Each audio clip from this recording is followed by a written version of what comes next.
صلی اللہ علیہ وسلم نے فرمایا، اللہ تعالیٰ قیامت کے دن اسی طرح جیسے ہم دنیا میں جمع ہوتے ہیں مومنوں کو اکٹھا کرے گا۔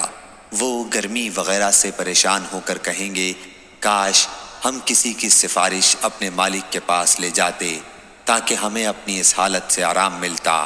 چنانچہ سب مل کر آدم علیہ السلام کے پاس آئیں گے، ان سے کہیں گے، آدم علیہ السلام، آپ لوگوں کا حال نہیں دیکھتے، کس بلا میں گرفتار ہیں۔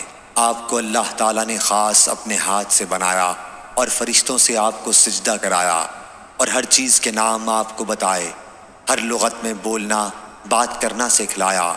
کچھ سفارش کیجئے تاکہ ہم کو اس جگہ سے نجات ہو کر آرام ملے۔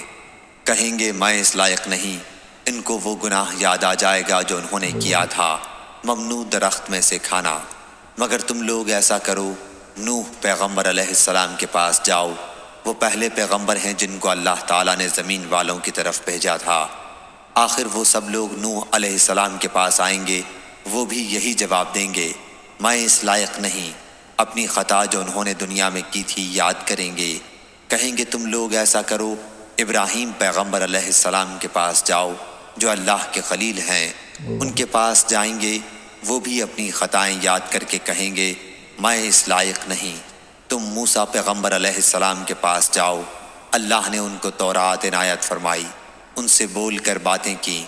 یہ لوگ موسیٰ علیہ السلام کے پاس آئیں گے، وہ بھی یہی کہیں گے، میں اس لائق نہیں۔ اپنی خطا جو انہوں نے دنیا میں کی تھی یاد کریں گے۔ مگر تم ایسا کرو، عیسیٰ پیغمبر علیہ السلام کے پاس جاؤ، وہ اللہ کے بندے، اس کے رسول، اس کے خاص کلمہ اور روح ہے۔ یہ لوگ عیسیٰ علیہ السلام کے پاس آئیں گے، وہ کہیں گے، میں اس لائق نہیں۔ تم ایسا کرو، محمد صلی اللہ علیہ وسلم کے پاس جاؤ، وہ اللہ کے ایسے بندے ہیں جن کی اگلی پچھلی خطائیں سب بخش دی گئی ہیں۔ آخر یہ سب لوگ جمع ہو کر میرے پاس آئیں گے، میں چلوں گا اور اپنے پروردگار کی بارگاہ میں حاضر ہونے کی اجازت مانگوں گا۔ مجھ کو اجازت ملے گی، میں اپنے پروردگار کو دیکھتے ہی سجدے میں گر پڑوں گا، اور جب تک اس کو منظور ہے وہ مجھ کو سجدے ہی میں پڑا رہنے دے گا۔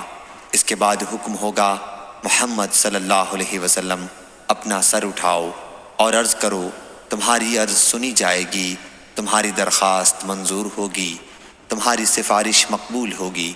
اس وقت میں اپنے مالک کی ایسی ایسی تعریفیں کروں گا جو وہ مجھ کو سکھا چکا ہے یا سکھلائے گا۔ پھر لوگوں کی سفارش شروع کر دوں گا۔ سفارش کی ایک حد مقرر کر دی جائے گی، میں ان کو بہشت میں لے جاؤں گا، پھر لوٹ کر اپنے پروردگار کے پاس حاضر ہوں گا اور اس کو دیکھتے ہی سجدے میں گر پڑوں گا، جب تک پروردگار چاہے گا مجھ کو سجدے میں پڑا رہنے دے گا۔ اس کے بعد ارشاد ہوگا، محمد صلی اللہ علیہ وسلم، اپنا سر اٹھاؤ، جو تم کہو گے سنا جائے گا اور سفارش کرو گے تو قبول ہوگی۔ پھر میں اپنے پروردگار کی ایسی تعریفیں کروں گا جو اللہ نے مجھ کو سکھلائیں یا سکھلائے گا۔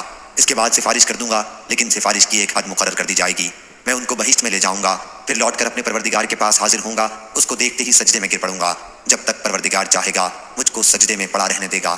اس کے بعد ارشاد ہوگا، محمد صلی اللہ علیہ وسلم، اپنا سر اٹھاؤ، جو تم کہو گے سنا جائے گا اور سفارش کرو گے تو قبول ہوگی۔ پھر میں اپنے پروردگار کی ایسی تعریف کروں گا جو اللہ نے مجھ کو سکھائیں یا سکھلائے گا۔ اس کے بعد سفارش شروع کر دوں گا، لیکن سفارش کی ایک حد مقرر کر دی جائے گی، میں ان کو بہشت میں لے جاؤں گا، پھر لوٹ کر اپنے پروردگار کے پاس حاضر ہوں گا، عرض کروں گا، یا پاک پروردگار، اب تو دوزخ میں ایسے ہی لوگ رہ گئے ہیں جو قرآن کے بموجب دوزخ ہی میں ہمیشہ رہنے کے لائق ہیں، یعنی کافر اور مشرک۔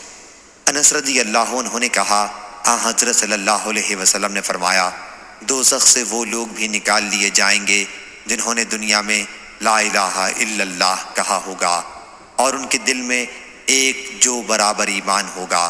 پھر وہ لوگ بھی نکال لیے جائیں گے جنہوں نے لا الہ الا اللہ کہا ہوگا اور ان کے دل میں گیہوں برابر ایمان ہوگا، گیہوں جو سے چھوٹا ہے۔